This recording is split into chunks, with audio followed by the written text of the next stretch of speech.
రాజమండ్రిలో బుచ్చే చౌదరి మాట్లాడుతున్నారు. లైవ్ ద్వారా చూద్దాం.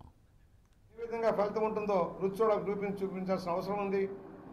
ఎందుకంటే మన దగ్గర కూడా చూసాం, రెవెన్యూ శాఖ ఏ విధంగా భూముల్ని కబ్జా చేసిందో. భూముల్ని కబ్జా చేయడం కోసం ఒక చట్టం తెచ్చింది ప్రభుత్వం. దాన్ని ఒక కలంపోటుతో రద్దు చేస్తా చంద్రబాబు గారు వాళ్ళు నిర్ణయం తీసుకున్నారు.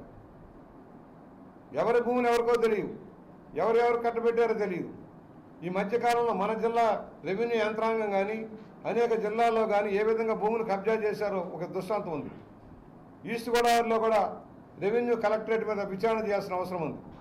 చాలా భూములు అన్యాక్రాంతమైనాయి. చాలామంది వస్తూ ఉన్నారు, మా భూములు పోయినాయి, ఎవరెవరికో పట్టాలు ఇచ్చేశారు, మ్యూటేషన్ చేశారని చెప్తూ ఉన్నారు. సమగ్ర విచారణ చేయాలని మేము డిమాండ్ చేస్తున్నాం.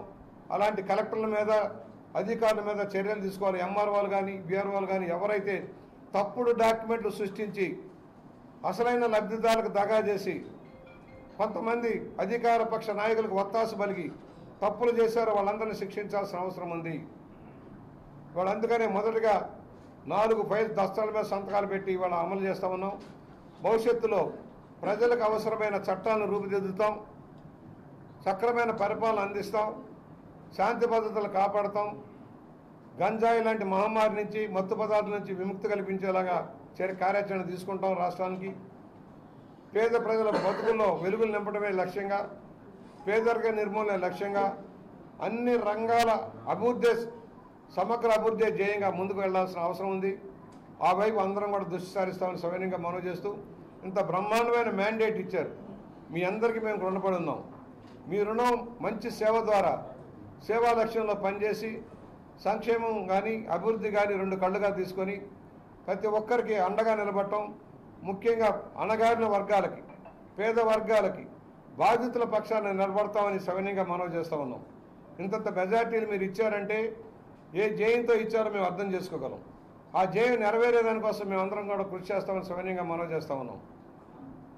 మా వరకు మేము ఎన్నో ఇబ్బందులు పడ్డాం, ప్రోటోకాల్ పాటించలే, అధికార దుర్వినియోగం, కనీసం ప్రతిపక్ష నాయకులకి గౌరవించే పరిస్థితి కూడా లేకుండా పోయింది. అటు ముఖ్యమంత్రి కానీ, ప్రభుత్వం కానీ, అధికారులు కానీ కనీసం ప్రతిపక్ష ఎమ్మెల్యేలను గౌరవించిన పాపాన పోలే. ఇవాళ ఇళ్ల చుట్టూ తిరుగుతారు, వంగి దండాలు పెడతారు, కనీస గౌరవించాలని ఇంగిత జ్ఞానం కూడా లేకుండా పోయింది. ప్రోటోకాల్ నిబంధనలకు విరుద్ధంగా వ్యవహరించారు.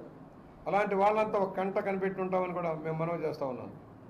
నాకు సంబంధించి 42 సంవత్సరాల సుదీర్ఘ రాజకీయంలో ఎన్నో ఎత్తుపల్లాలు ఎదురు చూసాం, ఎన్నో ఒడిదుడుకులు ఎదురు చూసాం. ప్రజల కోసం నీతిగా నిజాయితీగా వ్యవహరించాం. మాట తప్పలేదు, మడం తిప్పలేదు. అభివృద్ధి ధ్యేయంగా పనిచేసాం. ఫలితంగా 7 సార్లు రాజమండ్రి సిటీలో కానీ రూరల్లో కానీ గెలిపించారు. వాళ్ళందరికీ నేను రుణపడి ఉన్నా. ఇవాళ కూడా లక్షలాది మంది, వేలాది మంది అభిమానులు